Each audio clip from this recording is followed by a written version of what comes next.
As it was said throughout the conference, the recognition of the importance of the impact of environmental security to national and also hemispheric security is definitely felt and recognized all around the world.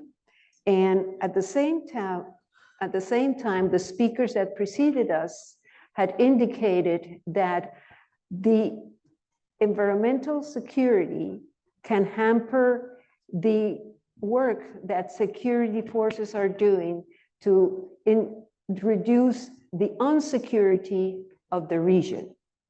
So we will discuss in this panel climate change. We will with inclusion of droughts and floods. We will discuss also how smaller and bigger countries need to address environmental security and how this insecurity can impact their own security at the national and regional level. And also we will talk about the processes that can convert environmental insecurity as a driver or a catalyzer of the security of a country. So having said that, I would like to introduce our first speaker, who is joining us from somewhere around the world. And this is going to be Dr. Rafael Mariano Grossi, who has prepared a video message for us. And before we start the video message, I would like to introduce Dr. Rafael Mariano Grossi, who is the Serving Director General of the International Atomic Energy Agency. He has formerly been the Argentine ambassador to Austria. He graduated from the Pontifical Catholic University of Argentina with a BA in political science in 1997, and he also graduated from the University of Geneva and the Graduate Institute of International Studies with a MA and PhD respectively in History, International Relations, and International Politics. He was the president of the United Group of Government Experts on International Weapons Registry and later became advisor to the Assistant Secretary General of the United Nations. Since 2022 to 2007, in 2002 and 2007, he was the Chief of Staff of the International Atomic Energy Agency and the Organization for the Prohibition of Chemical Weapons and National and Disarmament. Since December 2019, he became the Director General of the International Atomic Energy. So we will hear the words of Dr. Grossi. Excellencies, ladies and gentlemen, it is a pleasure to address Florida International University's Hemispheric Security Conference, and in particular, this panel on security and the environment. The green transition is in trouble. Fossil fuel still supply 80% of our energy. Protests and election results show that we are at risk of going from fatigue to backlash. The positive shift in attitude towards nuclear power has come not a moment too soon. It took 28 United Nations climate change conferences, but at last year's COP, the world finally agreed that nuclear power must be part of the solution. Many countries have added the priority of energy security to their calculus. Existing producers have decided to extend the lives of their nuclear power plants and to build more. About 30 newcomer countries are either planning or considering their first nuclear energy program. But deciding to back nuclear energy and actually tripling capacity so that we reach net zero are not the same thing. At the IEA's Nuclear Energy Summit just 2 months ago, heads of state from all over the world agreed that concrete steps needed to be taken to create the appropriate financial conditions to get the job done. In the past decade, renewables and even fossil fuels have enjoyed strong governmental support, while nuclear fell out of favor in many countries, especially in the West. That is a shame, because among our major energy choices, nuclear power is the only one that provides a scalable, low-carbon option that is neither reliant on the weather nor on frequent refueling. When it comes to the environment and energy security, deciding to back nuclear energy is one of the most powerful, positive decisions a government can make. In the United States, both parties agree. In Latin America and around the world, even countries unlikely to build a large traditional nuclear power plant as we know them are looking at small modular reactors. The IAEA plays a key role in facilitating the deployment of nuclear energy, including in the form of SMRs.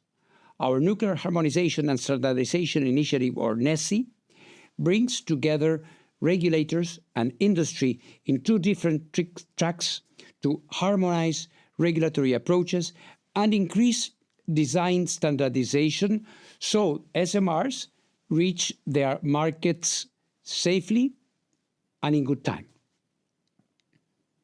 Many countries rely on our nuclear safety standards and security guidance. They use our milestones approach to develop the infrastructure that ensures safety, security, and safeguards come first. And they request our peer reviews to check on their progress. Our experts are there in the good times and the bad. They are stationed at all 5 of Ukraine's nuclear power plants, including Zaporizhia, on the front lines of the war. Our safeguards inspectors never stop, not for a pandemic, not for a war. Their work builds a global foundation of trust that nuclear material is not secretly being diverted from peaceful to military use. In this way, we are supporting international peace and security and making operational the vision of President Eisenhower. As he eloquently pointed out in his famous Atoms for Peace speech, nuclear technology is neither bad nor good. It is how we use it that makes the difference. The peaceful uses of nuclear science and technology go well beyond producing power, and the IAEA works to make sure they are available to all. Our flagship initiatives include Rays of Hope, which brings life-saving radiotherapy and cancer treatment to those who don't have it. Nutec Plastics, which helps reduce pollution in the oceans. And Zoonotic Disease Integrated Action, or Zodiac, through which countries are preparing for the next zoonotic disease outbreak. Food and water security are important to overall security, and many of our projects are helping communities adapt to climate change. Through Atoms for Food, the IAEA supports countries in using nuclear technology to boost crop yields, food safety, and nutrition, while our Global Water Analysis Laboratory Network, GLOWAL, allows our member states to better manage their scarce water resources. Our inspectors on the road, our scientists in the lab, and our safety experts in Ukraine and beyond are all working towards making the world a better place. Each in their own way, they are contributing to international peace and security. I'm grateful for your support, and I wish you a successful conference.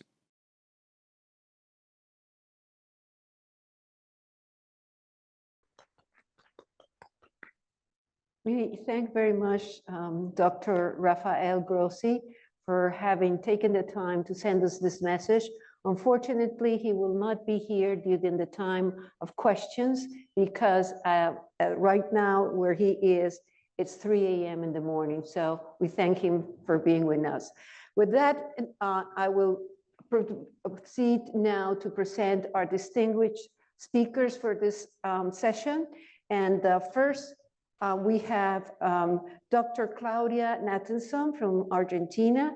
She's a geographer from the University of Buenos Aires, and she holds a PhD in geography of the University of Seville in Spain. She specialized in environmental risk, social vulnerability, and catastrophes. In recent years, she has applied this knowledge to the social problems arising from climate change. She's an emeritus professor at the University of Buenos Aires today, where she served as a full professor and researched from 1986 to 2018. She directed the Department of Geography at the UBA and also PIRNA, which is the Natural Resources and Environmental Research Program at the Institute of Geography. Currently, she's continuing to work with them as an advisor. At Flaxo, Argentina, she directs the Advanced Diploma in Environmental Conflicts and Participatory Planning. Next to her is Mr. Alexis Ernesto Betancourt Jao. He is a retired member of the Panamanian Forces. He graduated as an engineer officer from the Military College of Argentina, holds a bachelor degree in administration and management science from ULACID, a BS degree in law political science from ISAI University. He also holds a master's degree in higher education from the University of Panama and a master's degree in criminal law and criminal procedural law and a diploma in criminal law from the Institute de Estudio Investigación Jurídica in Nicaragua. He has more than 33 years in experience in the operational security area and speaks several languages fluently, including Mandarin. He has been part of the Presidential Commission in the reform process to strengthen transparency and economic system in Panama and in the region. And also is a member of the Board of Trustees of UNODC, a voluntary trust fund against trafficking of persons. Mr. Betancourt was former vice minister and after less than 6 months, Minister of Public Security in the Republic of Panama. Among his achievements, as a minister, he approved the guidelines for management of temporary shelters for migrants in Panama, and also the National Strategy for Citizen Security 1713, among other public policies. Today, he's also a member of the board of the USERVE We Care Foundation. Next, we have Dr. Paul D'Angelo, who is the director of the William J. Perry Center for Hemispheric Defense Studies in Washington, D.C. He is also fluent in many languages and speaks perfectly Spanish, and I can attest for that. He was formerly a fellow for Latin American Studies and an International Affairs Fellow at the Council on Foreign Relations. He serves as a Foreign Area Officer in the U.S. Navy Reserve, holding the rank of Commander, and is the author of the book From Peril to Partnership, U.S. Security Assistance and the VID to Stabilize Colombia and Mexico, published by University Press. He has numerous projects in Latin America and the Caribbean, and will start a new program in Colombia with the Navy of Colombia. And finally, last but not least, we have our colleague, Ambassador Riyad Insanali. And Dr. Insanali is a career diplomat for 35 years. He specialized in multilateral diplomacy, regional integration issues, and Latin American and Caribbean relations. He retired as Guyana's 8th ambassador to the US and 4th permanent representative to the Organizations of American States. in June 2021, after assuming the post in September of 2026.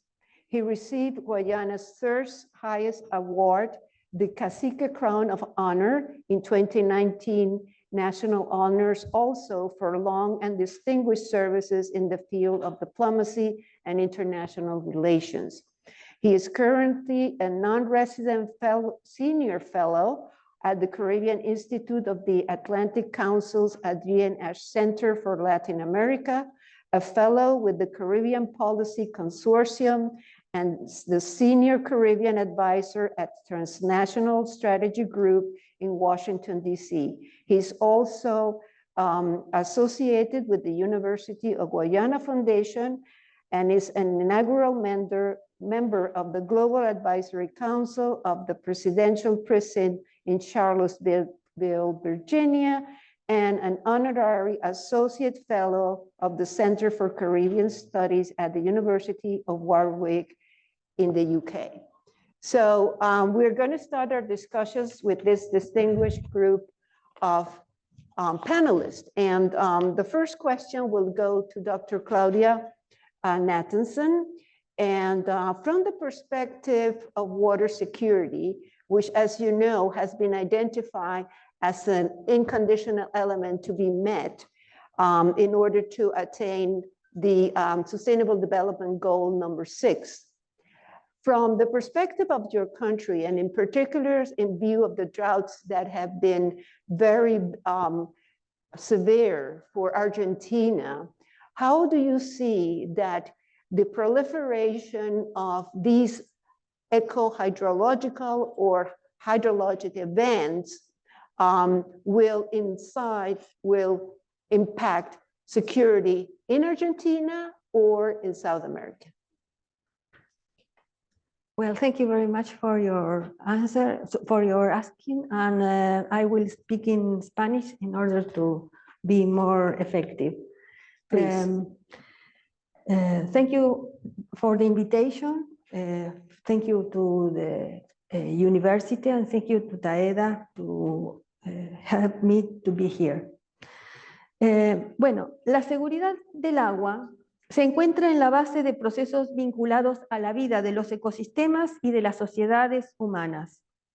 Tanto las carencias como los excesos de agua en calidad y cantidad producen inestabilidad social en múltiples aspectos, en la vida cotidiana, en la salud, el hábitat, la producción, el comercio y los servicios.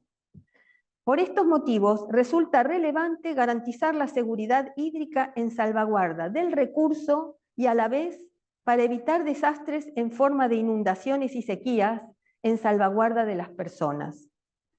Dada su relevancia central, este tema debería ser incluido en los planes de seguridad nacional, poniendo el foco en comprender el ambiente para anticipar los riesgos, porque la seguridad es necesaria pero no suficiente. La seguridad enfrenta a los peligros, pero hay otras componentes del riesgo que están en juego: la vulnerabilidad social, la exposición de personas, bienes y servicios en el territorio y las incertidumbres propias del conocimiento científico, pero mucho más de la gestión pública. ¿Cómo abordar esta complejidad? Traigo hoy a consideración un proyecto subregional en marcha iniciado en 2020 por los 6 países del Cono Sur: Uruguay, Paraguay, Chile, Bolivia, Brasil y Argentina. Es el Sistema de Información sobre Sequías para el Sur de Sudamérica, con financiamiento del BID y del programa Euroclima Plus de la Unión Europea.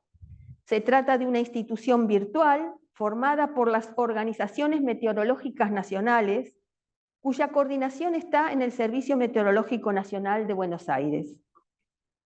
El propósito último del SISA es cambiar las acciones reactivas, es decir, posteriores a una sequía, por un enfoque proactivo, es decir, anticipatorio, que permita gestionar los riesgos de manera estratégica, reduciendo vulnerabilidades. La respuesta más frecuente a las sequías es atender la emergencia cuando la crisis ocurre. Como alternativa, un enfoque proactivo involucra acciones de planificación y preparación anteriores a la ocurrencia del evento. Por eso el proyecto se enfoca en la formulación de políticas nacionales para enfrentar las sequías, pero también en apoyar la integración de las acciones colaborativas y proactivas en los 6 países, tanto en los aspectos científico-técnicos y operativos, como en los procesos de capacitación y comunicación. ¿Qué es lo que se trabajó para poder abordar estos 3 años terribles de sequía que hubo en nuestros países del Cono Sur? Primero, se revisaron acuerdos internacionales relativos a las sequías a los que han adherido los países. Luego se consideró la normativa nacional existente, también la estructura organizativa de las instituciones y sus funciones, el liderazgo y la coordinación desarrollados y la existencia de planes estratégicos y operacionales relativos a acciones concretas en el territorio. Lo más relevante que surgió del análisis es que todavía ninguno de los 6 países posee una ley específica para la gestión de riesgo de sequías, ni un plan nacional al respecto, aun cuando son todos países dependientes de las exportaciones agropecuarias. Se han desarrollado mayormente estrategias reactivas. En consecuencia, no se establecen medidas proactivas de prevención de manera consistente y planificada, sin que se observen resultados congruentes y a largo plazo en la mitigación de los impactos negativos. Un aspecto positivo es la adhesión de todos los países a acuerdos internacionales pertinentes a la gestión del riesgo de sequías, acuerdos que vienen funcionando como impulsores de políticas nacionales y generan agendas con conceptualizaciones, metodologías y herramientas comunes que permiten aprovechar los avances mundiales en la materia. Por otra parte, es necesario destacar la influencia que tiene la configuración político-territorial en la forma en que se lleva adelante la institucionalidad de cada país, según se trate de un país federal, con unidades subnacionales de peso significativo en la definición y aplicación de las políticas, como Argentina y Brasil, o unitario, donde lo nacional es predominante y por ello puede manifestarse tensiones entre poder central y las regiones. La evaluación también muestra diferencias de los países en las condiciones necesarias para implementar una gestión integral y proactiva de sequías. Diferencias que abren una excelente oportunidad para establecer sinergias y complementariedades a nivel regional, reforzando avances existentes, compensando debilidades y generando una fortaleza importante en el Cono Sur que va más allá de la simple suma de las partes, estableciendo de esta manera una cooperación técnica horizontal. El CISA es un ejemplo de las enseñanzas del Programa Hidrológico Internacional de UNESCO respecto al manejo del agua. Esto es, reducir el riesgo de desastre por extremos hidroclimáticos actuales y sus intensificaciones por acción de los cambios en el clima, realizando esfuerzos transnacionales en lo territorial y transversales en lo sectorial. Los impactos negativos de sequías e inundaciones afectan los estados nacionales en lo que hace tanto al ingreso de divisas cuanto al cumplimiento de las necesidades básicas de sus habitantes. Seguridad alimentaria, incluyendo agua limpia y segura, garantía del transporte fluvial, generación de hidroenergía y acceso equitativo y sostenido del agua superficial y subterránea para procesos productivos a distintas escalas. Por eso, para lograr la seguridad del agua, se requiere, según ha señalado el Programa Hidrológico Internacional, movilizar la cooperación nacional e internacional para mejorar el conocimiento y la innovación, fortalecer el nexo entre la ciencia y las políticas en todas las escalas. Y aquí las instituciones estatales de ciencia y técnica tienen un rol central. Y desarrollar las capacidades humanas e institucionales locales para la sostenibilidad del agua y la reducción de riesgo de desastre, incorporando el tema en cada agenda de la seguridad nacional. Porque como todos sabemos, sin agua no hay vida. Muchas gracias.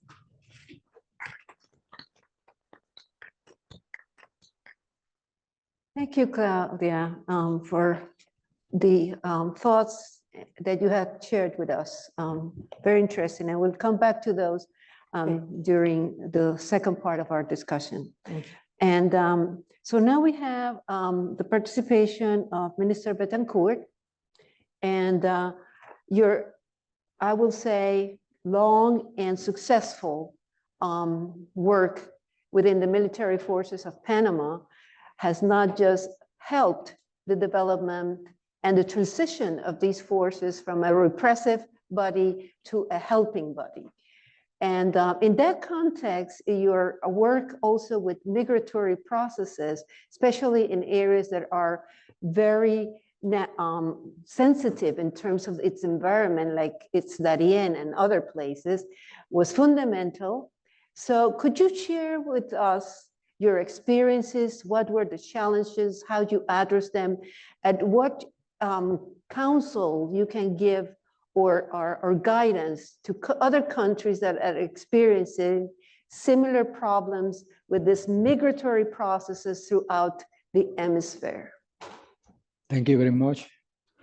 Ladies and gentlemen, good afternoon, everyone. I want to speak in Spanish to be more precise. That ideas that I want to sharing with you today. Primero que nada, una vez dijo John F. Kennedy que no deberíamos preguntarnos qué puede hacer nuestro país por nosotros, sino qué podemos hacer nosotros por nuestro país. En esta globalización, la pregunta es qué nosotros podemos hacer por nuestro planeta, que se está viendo impactado con todo tipo de retos, como el cambio climático y algunos más, digamos, donde está la mano del hombre, que es esta migración irregular. Para poner un contexto, para Panamá y los panameños nunca ha sido desconocido el tema de la migración. Nosotros somos un país de tránsito.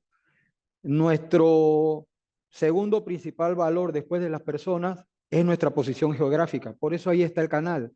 Por eso se dieron, digamos, las ferias de Portobelo cuando se extraía el oro de Perú. Cuando se dio el oro en California, se construyó un ferrocarril. Posteriormente el canal. En todas estas situaciones que le he mencionado, nosotros hemos tenido un impacto de la migración. Y el primer impacto fue la migración de la primera colonización cuando llegaron los europeos y las personas de África. Posteriormente, en esto llegan los franceses con su canal, los asiáticos construyendo el ferrocarril y otras nacionalidades, los norteamericanos en el canal Centenario, que me gusta llamarlo así, porque espero que los panameños nos decidamos hacer otro canal. Al final, nosotros en el ADN tenemos un crisol de raza y un gran aprecio por las personas que no nacieron en Panamá. Pero esto se ha ido mermando con estas migraciones, estos éxodos que no son ni regulares, no son ordenados y no son seguros, como nos piden los instrumentos internacionales que sean las migraciones. Nosotros tenemos un registro muy robusto desde que se creó el Servicio Nacional de Frontera del 2008 a la fecha, y por Panamá han pasado registrado más de 1 millón de personas. Y solamente en el 2023 pasaron más de 521,000 personas. De esos fueron, el 20% eran niños. Y de ese 20%, la mitad era menor de 5 años. Y estos niños han sufrido en la selva del Darién a raíz de la mentalidad que tienen sus padres, que los quieren llevar hacia un lugar, en este caso el sueño americano, acá en Estados Unidos, y hacen todo lo posible por llegar acá. Nosotros tenemos muchos retos. Hoy me han pedido que me enfoque en el tema de la seguridad ambiental, pero nosotros enfrentamos el reto de la seguridad de la salud, porque en esas migraciones personas vienen con nuevas enfermedades a las que no está preparada nuestra población y compiten digamos, en las poblaciones que son muy pequeñas, compiten por la medicina y la atención médica. Imagínense que hay un lugar que es de los primeros lugares que se topan los migrantes, que se llama Bajo Chiquito, que tiene menos de 300 personas. Yo recuerdo cuando nosotros patrullábamos por ahí, no habían locales que vendieran grandes cantidades de productos. Ahora se ha convertido casi en un lugar donde esta actividad económica, digamos que de momento, de aprovechamiento y que además esto no cumple con las reglas porque es muy informal, ha crecido. En agosto del año pasado, escuchaba un reporte que por día llegaban 2.500 personas a esos poblados. Entonces, también tenemos un reto cultural. O sea, las personas, estas personas que son originarias y que tienen una cultura muy rica en sus tradiciones, se ven expuestos y cambian su forma de escuchar música, cambian su forma de vestir, cambian su forma de alimentarse. Y ahí viene otro reto. En esos lugares hay una competencia por la comida. Los ciudadanos que viven ahí prefieren vender la comida con unos precios que de verdad son mucho más altos de los que se dan en la ciudad de Panamá.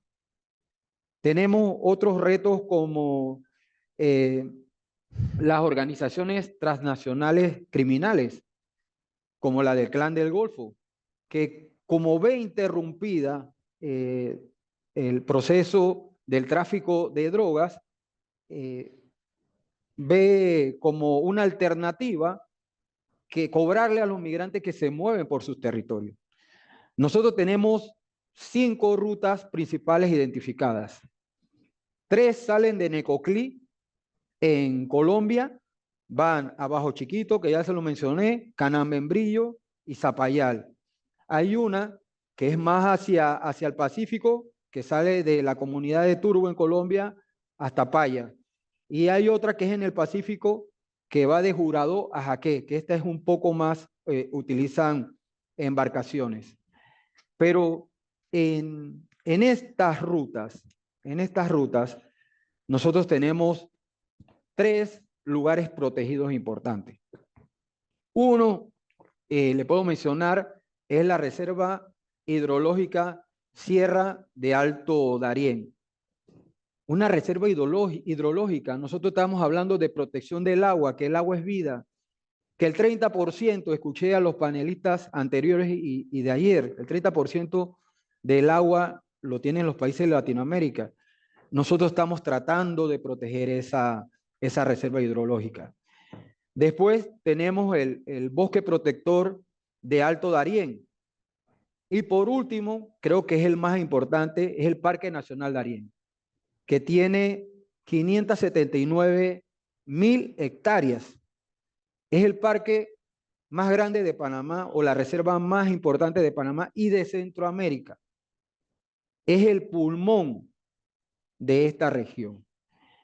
Y nosotros lo declaramos mediante un decreto ejecutivo en 1980, pero en 1981 fue declarado Patrimonio de la Humanidad.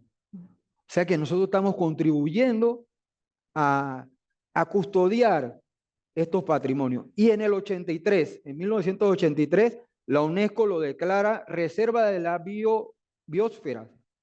Entonces, no estamos hablando de recursos que nosotros podemos tomar una decisión a la ligera o pensar que abrimos una carretera y esa es la solución. Nosotros tenemos que buscar una solución articulada para proteger el medio ambiente, por proteger la cultura de esta persona, pero a la vez cumplir con lo que nosotros hemos firmado en las convenciones de derechos humanos y en las convenciones de migración, que la migración sea ordenada, regular y segura. Yo creo que en base a eso ya nos podemos enfocar en el tema que nos trae, que es el tema de la seguridad ambiental. Estas migraciones por esta ruta, 4 de ellas pasan por estas áreas protegidas.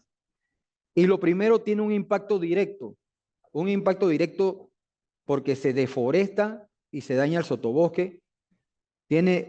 Porque al caminar estas personas y al ser tan irregular el terreno, ellos lo que tratan es de devastar para poder seguir su ruta un poco más segura.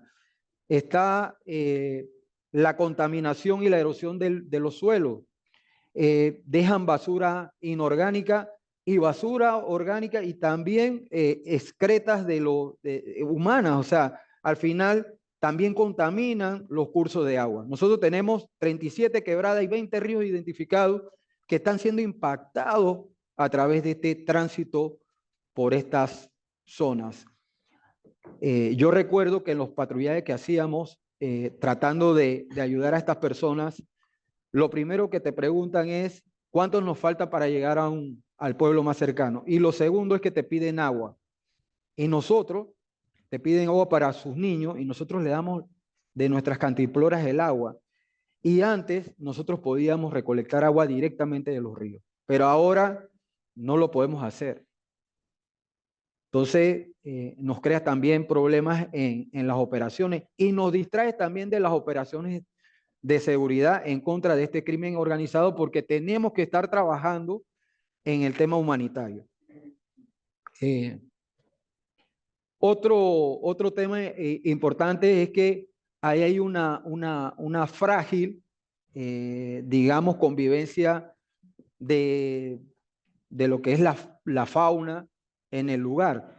Y no solamente con su transitar le causan un estrés a la fauna, sino que a veces cazan los animales, algunos en peligro de extinción, porque necesitan satisfacer la necesidad de alimentos.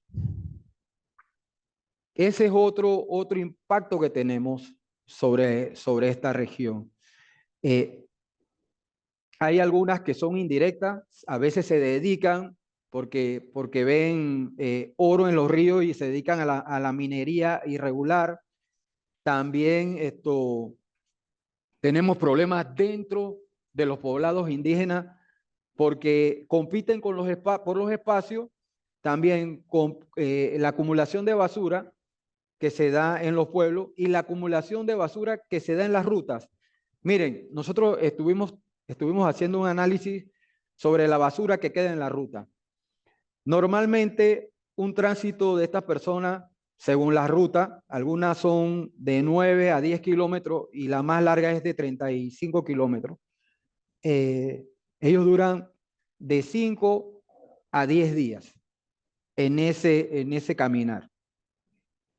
Y por día están dejando casi 5 libras, 20 libras de basura inorgánica. Eso es casi 10 kilos. Y si usted lo multiplican por la cantidad de gente que ha pasado, solamente el año pasado calculamos que eran más de 6.000 toneladas de basura. En un lugar donde usted no la puede recoger como acá. No tiene cómo transportarla hacia los lugares donde se pueda disponer de esa basura. Desde el país donde salen, de los poblados donde salen, las personas le venden la idea de que la ruta va a ser 2 días y que conserven comida para 2 días. Normalmente llevan comidas en lata o en plástico, agua en plástico, y lo dejan en la ruta. Algunos ni siquiera la terminan porque es mucho peso y la ruta le causa mucha dificultad física para pasarla. Entonces, con todo esto, quiero decirle que hemos calculado que si no se diera más migración, tardaríamos por lo mínimo 60 años para poder restablecer el lugar a como estaba anteriormente. Es un trabajo constante, es un trabajo importante. Los panameños no vamos a dejar de ayudar a las personas, pero también pedimos el apoyo para poder conservar este patrimonio que no es solamente de los panameños, sino es de la humanidad. Gracias. Thank you very much, and thank you for sharing this. It is amazing that we are at the receiving end, and we have our problems here, which are different than yours, but we are so unaware of these things that are happening. The kids get here, but you had presented to us what they suffer throughout the route. So what started with the impact in the environment, it's reflected in the impact of the human beings that are, being targeted at the end of the day. So definitely it's the security of these people. It needs to be taken into consideration. So thank you so much for your presentation also. And now we go to Dr. D'Angelo. And your center has been developing a number of methodologies, had been issuing guidelines, had been providing guidance and doing and supporting research in addressing some of the themes that we're bringing here from different perspectives. One of the things your colleagues and yourself have indicated in publications and presentations, etc., is how the policies need to accompany the actions. It's not just doing in the field, taking care of things, but we need to have adequate policies that would allow us to act within the context of the law, within the context of the existing agreements, conventions, etc., both at the country level and internationally. Now, how do you see, in terms of addressing the problems within the context of the environment, which we have heard a number of speakers here are in a way impacting also our security. And it's a symbiosis because the security also impacts the environment. So what do you see, or what work are you doing in order to improve policy? In some cases, even create policies. There are no existing policies in order to support and the activities that are being done to have a cleaner environment, to support the biodiversity, even the culture, which is related to the environment too. How do you see the future? Not just the future 25 years or 30 years from now, but tomorrow, the day after tomorrow, when you have 5,000 people on the road heading towards the same place. Oh, thank you very much. And I don't think this conversation could be happening at a more critical time. And I'm not referring to the slot right after lunch on a Friday afternoon, but rather for those of us who are conscious and paying attention to the news, environmental challenges are top of mind for all of us today in all parts of this hemisphere. And the topic that we're broaching in this panel is becoming more critical by the day because the threat is becoming more critical by the day. April of 2024 was the hottest April on record, and it set the same record that the 11 months preceding it had set, which is to say that the last year has been the hottest record in recorded human history, hottest year on record in recorded human history. And for too long, I think that we've seen climate challenges or environmental challenges, the environmental degradation, the effects of climate change. We've interpreted them and understood them through technical, scientific, and environmental terms. But I really applaud Florida International University and my co-panelists here for helping elevate the connection between environmental degradation, climate change, and insecurity. 10 years ago, if you look at the US Department of Defense National Defense Strategy, climate change was interpreted or understood as a threat multiplier. That is to say that existing threats were made worse or exacerbated by the fact that climate change had a sort of a compounding effect on those threats wherever they existed. Fast forward to the National Defense Strategy published by the Biden administration in 2022, and climate change is no longer a threat multiplier, but is the existential threat, not just for our country, but for the world. And so in that spirit, the William J. Perry Center for Hemispheric Defense Studies, we provide research, best practices, executive education courses on a number of topics related to security, defense, and justice themes in the Western Hemisphere for security and defense professionals in Latin America and the Caribbean in particular. And in the spirit of the 2022 National Defense Strategy, have built out a new line of effort on climate security, and in residence course on climate change implications for defense and security. and want to thank our partners here in Doral at U.S. Southern Command for all of the work that they've done to help corral the consensus and the interest among partner governments across Latin America and the Caribbean in the work that we're doing on climate security. Our approach is one of helpfulness in trying to provide best practices as they relate to preparedness and resiliency for the fallout of environmental degradation and climate change. And as the current flooding in Rio Grande do Sul in Brazil is highlights, we can see how woefully unprepared many of the governments and civil societies across Latin America and the Caribbean are, even amongst the wealthiest economies of the region, for doing things like regional coordination, civil-military cooperation, humanitarian assistance, disaster response preparedness, and long-term investment in infrastructure to make societies more resilient, which gets to the points that Claudia was making about the need to be proactive in order to prevent the climate disasters of tomorrow. And so at the Perry Center, in trying to link environmental degradation and climate change to security, we understand it through 5 main buckets or types of security that have all in some form or fashion been addressed in the context of this conference for the last 2 days. Firstly, human security.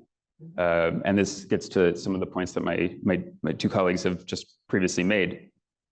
Things like infrequent rains, excessive flooding, more frequent Category 5 hurricanes have all devastated what are the largely agricultural societies of Latin America and the Caribbean, particularly in Central America and the Caribbean. And I would point to one instance. I lived for several years in Honduras.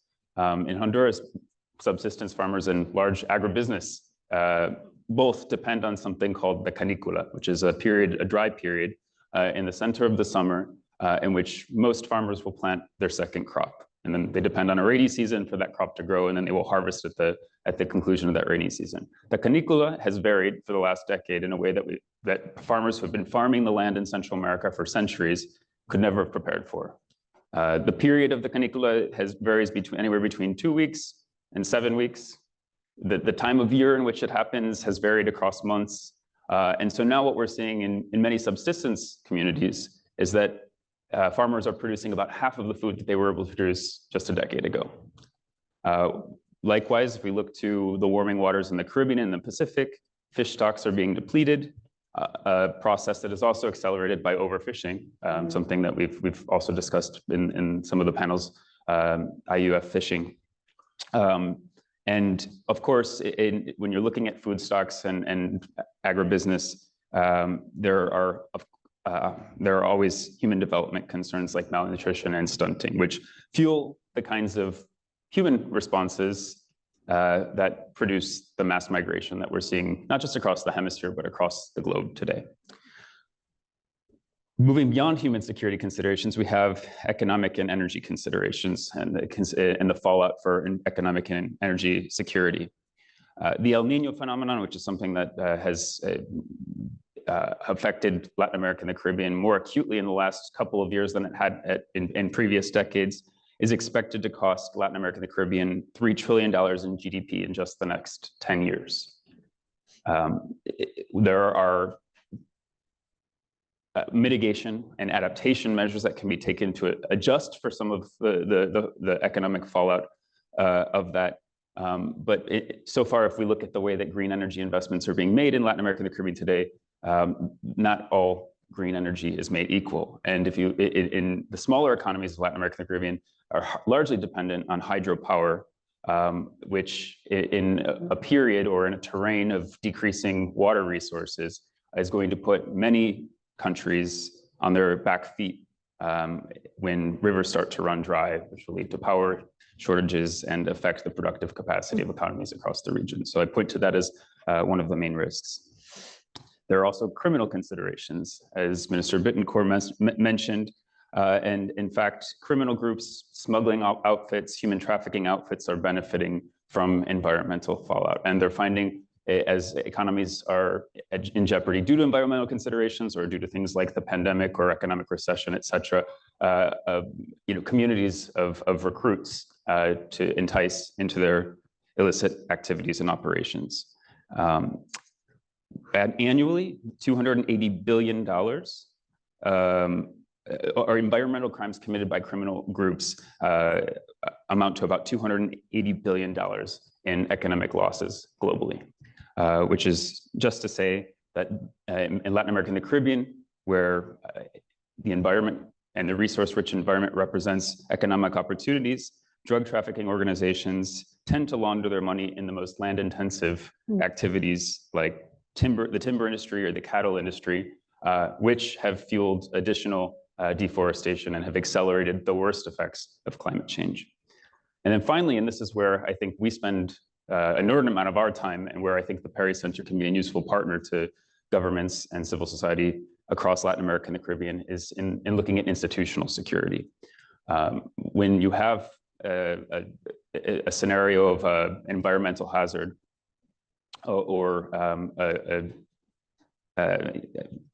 a storm or an earthquake or a catastrophe of that sort, you require a humanitarian response and a disaster response. And military institutions, by and large, are the organizations in Latin America and the Caribbean that are called to bring their resources and their platforms to assist civilian populations. Well, in order for those military forces to do that in ways that reinforce the legitimacy and the credibility of the state and the institutions that they represent, you need to have an architecture of civil-military coordination that is woefully underserved and lacking in many of the countries of Latin America and the Caribbean today. And so we look to try to create spaces for dialogue between civilians and between their uniformed counterparts for how to best do humanitarian assistance and disaster response before the crisis hour arrives. And also, how do you make your security and defense institutions that are expected to carry out these humanitarian assistance and disaster relief missions, how do you make them more resilient to the effects of climate change, and particularly coastal infrastructure? We look at coast guards and navies. I have a maritime bias myself. What do under-resourced navies and coast guards across Latin America, the Caribbean, have vast infrastructure on coast do to respond to the rising sea levels that they are experiencing now and will experience to greater effect 10 to 15 years in the future? So these are all the kinds of considerations that we take on and try to provide tools and best practices for partners to learn how to do the long-term planning, budgeting, and resourcing to deal with the pending fallout associated with climate change and environmental degradation. Thank you. What a myriad of elements you have brought to the table. I pity the ones that are doing the report of the conference, because there's so many information and so many things that still needs to be done, but there's also a lot of things that are being done, which is a good sign for us. And finally, Ambassador, we had a number of presentations from colleagues and experts in the Caribbean. And in most of the presentations, it was said that for countries that are smaller in size, that have less resources, addressing these issues, whether they are related exclusively to security or whether we bring in the concepts of health, of environment, of culture, it's more difficult to respond. It's more difficult to move forward. In the Caribbean, it's such a diverse part of the hemisphere in terms of the languages, in terms of the geography, in terms of the background. You know, you have countries that have links to the Dutch, links to the French, to the Spaniards, to the Americans, etc. So in such a diverse, I will say, geopolitical scenario, and considering the challenges that are being imposed by the number of elements that were discussed here, the gangs, the drugs, the money laundering, human trafficking, and on top of that, climate, environmental, cultural challenges. What can you share with us in terms of the situation in the Caribbean today? How do you see the future? What are the major challenges, and from your perspective as an ambassador and also citizens of both the Caribbean and North America, You can identify things that could be done where we can contribute to support the Caribbean countries as they move forward. Thank you, Maria. But first of all, thanks to FIU and Leland Lazarus for inviting me to be here. I should clarify, I'm no longer an ambassador. I'm retired. I'm an ex-ambassador. So I speak as a citizen of the Caribbean, of the hemisphere, and perhaps I can speak a little more freely. But I'm actually here primarily to represent the Caribbean Policy Consortium, a virtual think tank of experts on the Caribbean. And my brief is to look at environmental security and to try and address some of the questions you raised, because it wasn't just one question, was it? Yeah. But I will look at that, the question of environmental security from the perspective of the small island and low-lying coastal developing states of the Caribbean. Yesterday, my friend and colleague Patrick Antoine of the Caribbean Private Sector Organization highlighted the unhappy relationship between violent crime and growth and development in the region. We also heard General Richardson speak of the commitment of the US government to growth and democracy in the context of hemispheric security writ large. And this morning we heard Admiral Fowler talk about the spider web of security challenges facing the Americas. Against this backdrop, environmental security is but one key aspect of a complex, multidimensional, interwoven web of security challenges, and all of which have implications for growth and development. In this context, and in the context of the Caribbean community's development agenda, CARICOM governments have identified climate security, food security, energy security, and hard security as priority areas for attention and action. None of these can be divided from any of the others. Challenges in one area affect overall economic security. Environmental security itself might be considered to encompass climate security, resilience to natural disasters, human security, and social security. Again, let me stress, all are interrelated, all are intertwined. For example, if we take land degradation and soil erosion, they obviously affect agricultural production. That can exacerbate vulnerability to natural disasters and can heighten food security, malnutrition.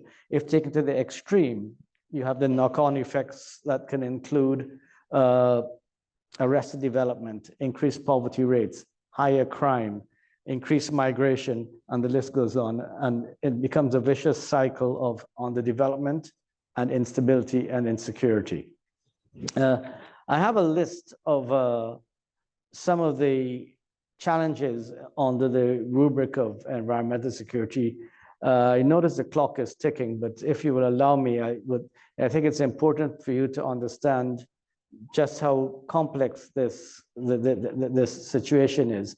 But in the interest of time, I will simply list these challenges without going into too much detail, and perhaps in the discussion we can get into some of that. But we've got climate change vulnerability, sea level rise, extreme weather events, rainfall and flooding, high temperatures, coastal erosion and saltwater intrusion, changing seasons, which was mentioned earlier.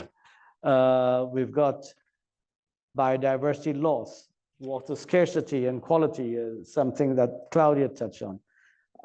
Waste management and pollution. I mentioned already land degradation and soil erosion. There's the impact of tourism, which is one of the main industries in the Caribbean. Invasive species, and I just don't mean the tourists. Coastal development and infrastructure, ocean acidification. It's an overwhelming list of challenges. And in the face of all of this, CARICOM states are well aware of what they need to do to build climate resilience, to invest in infrastructure, to reduce emissions, among other things. but their fiscal space is limited, and they need assistance to address the urgent needs of the region. We heard someone talk yesterday about the US Caribbean Partnership to Address the Climate Crisis 2030, PAC 2030.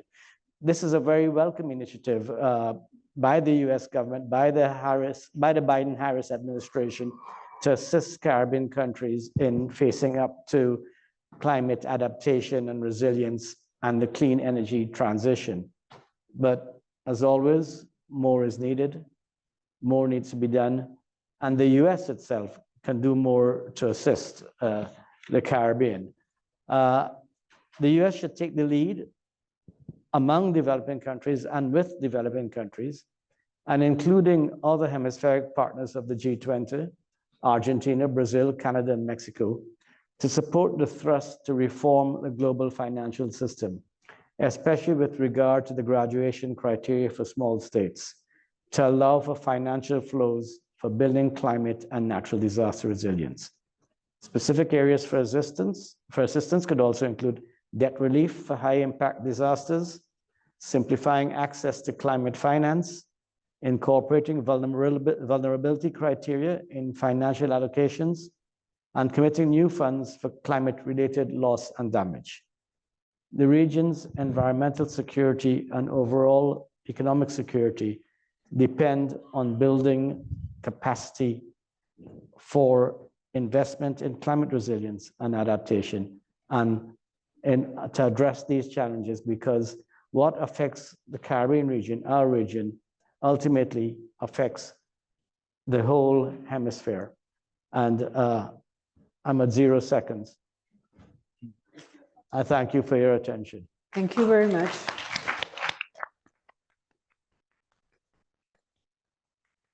We are trying to gain some of the time that because of different situations we have lost through the day. But we still would like to hear from the audience. We still would like to have some questions addressed to our distinguished panelists. So if you could have a microphone, and we will take at least 2 questions. So there's a microphone here and another one here. We'll take the first question, and then we'll see 1 or 2 of you can answer, and then we'll take a second or third question here. Oh, there are 4 people. Why don't we have 2 questions together? And then we will discuss here, and then we'll have 2 questions together, because otherwise we're going to start having troubles and our organizers will not be happy with us. So 2 questions, 1 question and the next one, and then we'll reply, and then yours. Thank you. Right, thank you. I have a question for Professor Naftazon. Para ti. Yes. You mentioned in the context of analyzing the consequences of drought, the disaster consequences in human society, and you mentioned methodologies that were being examined and considered by your consortium. So my question is, one of the most insightful, helpful, recent methodologies which exist comes from the area of artificial intelligence known as computational agent-based models. Traducción de modelos computacionales basados en agentes. So this is a methodology from computer science, environmental science, computational social science. Have you considered these in your project? Thank you. La otra pregunta. Ya, viene. Gracias a ustedes el día de hoy por compartir el conocimiento y las experiencias que han tenido en sus campos de estudio. Quiero ser bastante concreto. Quería tomar, digamos, conceptos que ustedes han abordado, más que todo la globalización, la migración y la seguridad ambiental. Hay una variable que creo yo, honestamente, no se ha abordado suficientemente desde incluso las instituciones estatales y también desde los sistemas educativos de distintos estados. y es precisamente la correlación que tiene la gentrificación y la seguridad ambiental. Acá vienen las preguntas. ¿Cuál sería el enfoque ideal para generar políticas gubernamentales que busquen la gestión de la gentrificación y la seguridad ambiental en la región, teniendo en cuenta claramente el concepto de gentrificación como, bueno, abordándolo desde el desplazamiento? Muchas gracias. Muchas gracias. Entonces, Claudia, ¿tú empezarías? Sí, dale. Bueno, el proyecto fue un proyecto muy grande, tuvo todo una componente que tenía que ver con, sobre todo lo que los gobiernos estaban necesitando saber era costos, qué era lo que se perdía, qué era lo que había que volver a invertir. Entonces, esa cuestión fue tomada por una componente específica. Se usaron modelos, no tengo la información de si fueron basados, como usted plantea, en estos modelos de avanzada, pero se usaron dos tipos de modelos. Los modelos de simulación climática, que ya son conocidos, y los modelos de aplicación de esas pérdidas a futuro con modelos económicos, economicistas o econométricos, creo que se llama la palabra. ¿Puedo conseguirle esa información con precisión en cuanto baje del estrado? Muchas gracias, Claudia. No sé quién toma la segunda pregunta, si esto Alexis o ¿cuál de los dos? Yo lo puedo ¿Tú tomar. la quieres tomar? Ok, por favor. Sí, esto sí se toma en cuenta desde la identificación, pasando por todo el proceso digamos, de análisis del problema. Y nosotros somos especialistas en analizar. Lo difícil siempre es encontrar una solución que sea holística, una solución que integre cada uno de los actores, cada uno de las motivaciones, ya sean que sean raíces o que sean consecuencias. Pero es simple. Cuando uno le pregunta a estos migrantes irregulares por qué salen de su país, y normalmente es porque están buscando una vida mejor. O sea, que son migrantes económicos. Y los migrantes económicos lo pudimos ver desde un principio, por ejemplo, en los primeros éxodos importantes, cuando se dio el terremoto de Haití, migraron muchos a Brasil y Ecuador porque tenían digamos que no necesitaban visa. La política era de cielos abiertos. Y de ahí comenzaba en el éxodo. Lo segundo fue en la construcción de los coliseos, ya sean para el Mundial de Fútbol de Brasil o las Olimpiadas, que ahí se movieron otros. Una vez finaliza ese éxodo hacia esos países y terminan esas construcciones, ellos quedan sin trabajo y comienzan a moverse hacia otros lugares. Otro fenómeno fue en los cambios, digamos, en los torneos electorales de Estados Unidos, cuando se menciona una política que afecta a los migrantes. Ellos tratan de avanzar lo más rápido posible para llegar a los Estados Unidos principalmente, o a otros países que le ofrezcan esa necesidad de vida que ellos sueñan, ese sueño americano. Nadie sueña el sueño panameño. Y si ustedes ven, nosotros los de Panamá casi no migramos. Nosotros tenemos nuestro propio sueño. Yo creo que para arreglar esto tendríamos que trabajar todos los países para contribuir a reforzar los valores democráticos y a desarrollar las economías de los países donde están saliendo las personas. No solamente la economía, sino la seguridad de esos países. Lo segundo sería las políticas estas de cielos abiertos, habría que repensarlas, porque también están causando un problema. Y después viene lo de los países que somos tránsito, trabajar mucho la diplomacia. ¿Y por qué te digo mucho la diplomacia? Porque como este fenómeno es transnacional, necesitamos que cada uno de los eslabones de la cadena sea fuerte y coopere. Mira, a veces cuando estaba en servicio nos llamaban de embajadas de estos países que migran y nos preguntaban por personas, pero como nosotros no teníamos por ejemplo, una coordinación exacta de las personas que salían de Colombia hacia Panamá, la única forma que nos diéramos cuenta es cuando llegaran a un puesto avanzado o una patrulla se encontrara con ellos.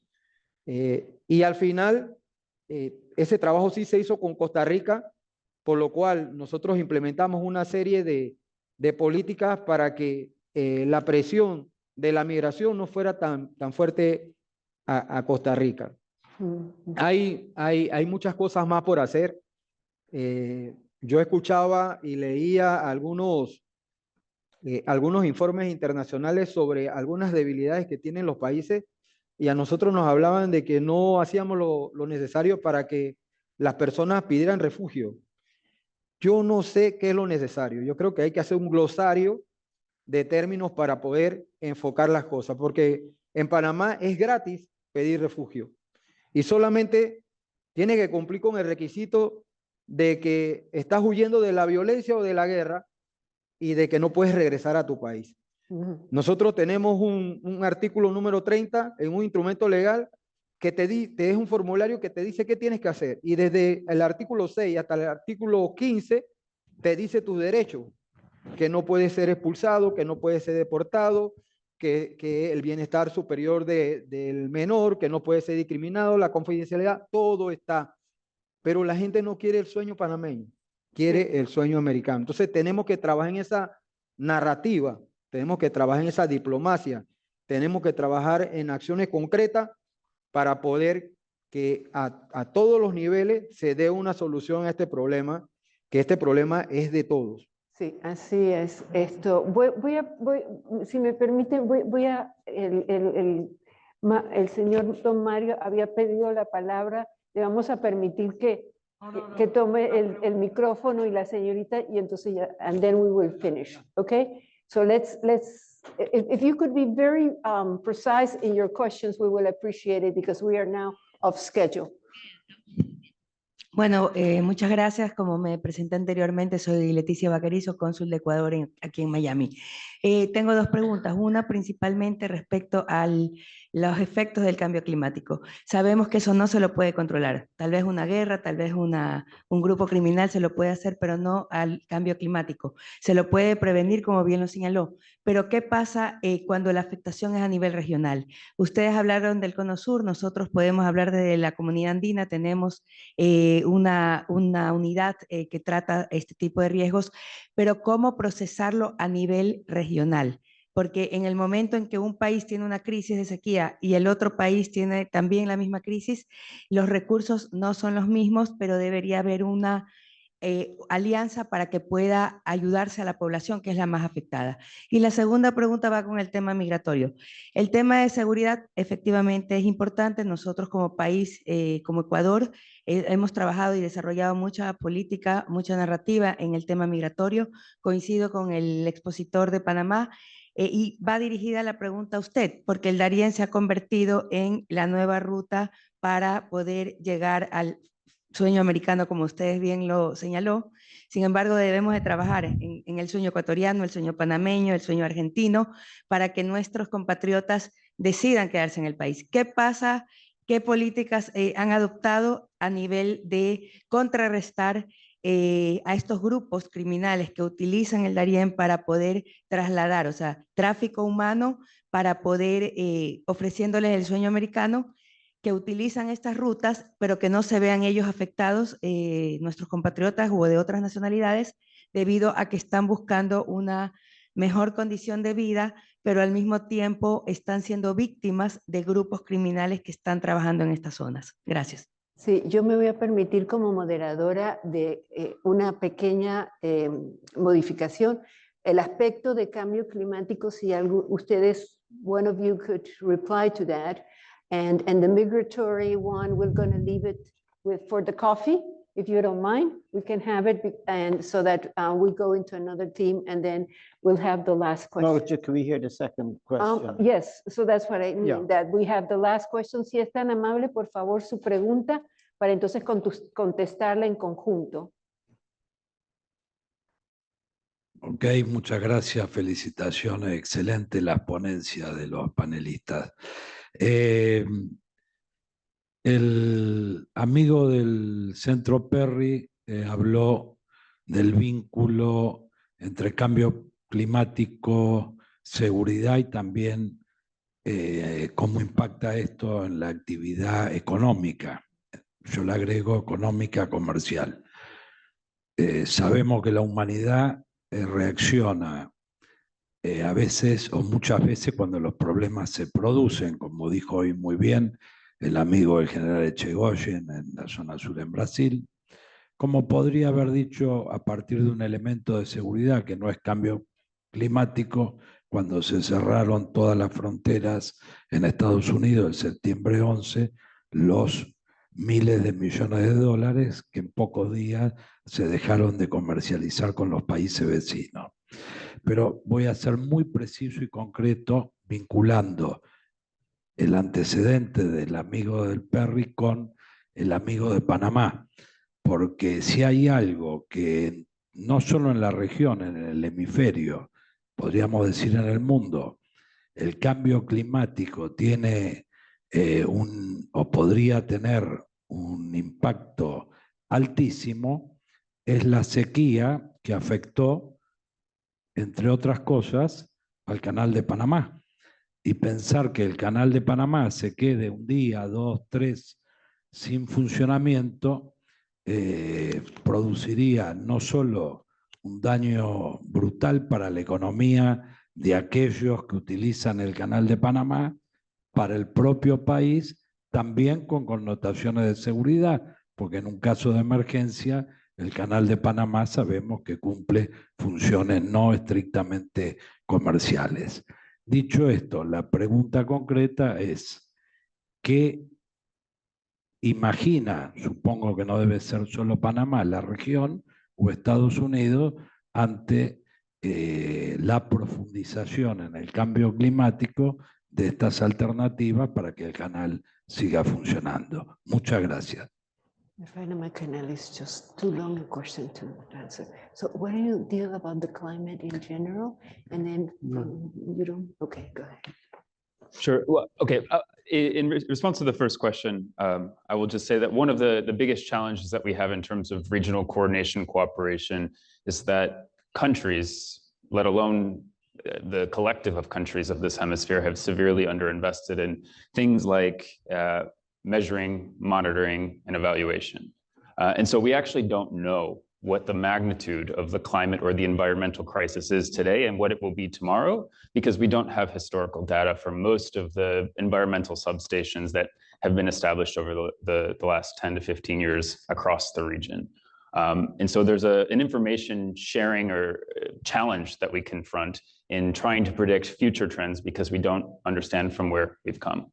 And so that's a first problem. But in terms of coordination on the response piece, on how countries across the region channel resources in a collaborative fashion, I think there are a couple of good examples or sub-regional organizations that we should look to as models, not necessarily in terms of their output, because again, these are severely under-resourced institutions where national governments do not fund regional response mechanisms. But for the Caribbean community, you've got things like SEDEMA, you've got CIPRENAC, which is a subsidiary of SICA in the Central America Regional Integration System, which all serve to corral collective responses to and collective resources for dealing with transnational climate threats and seek to provide best practices to ensure that climate events don't become human disasters. Well, And there's a Caribbean Community Climate Change Center too, which is Yeah. gathering very useful data. that's true. Well, unfortunately, we could continue this, and I'm going to indicate to Mario that we invite you in the fall, September, October, or November, and where's Lazarus? The Institute of the Environment and the Jack Gordon Institute will be having a special water forum. And this year, we hope that the discussion will be on the future of transcontinental routes We will start with the Panama Canal and discuss some other routes. Influence in security, hydrogeological processes, etc. So we hope you can join us in September or October here. But to finalize, we thank our panelists for a wonderful discussion, so much information. And also we thank those of you who on a Friday afternoon in Miami are still sitting with us, and we still have a couple of more very interesting sessions to look into. So with that, I give the floor back to my colleague Lazarus.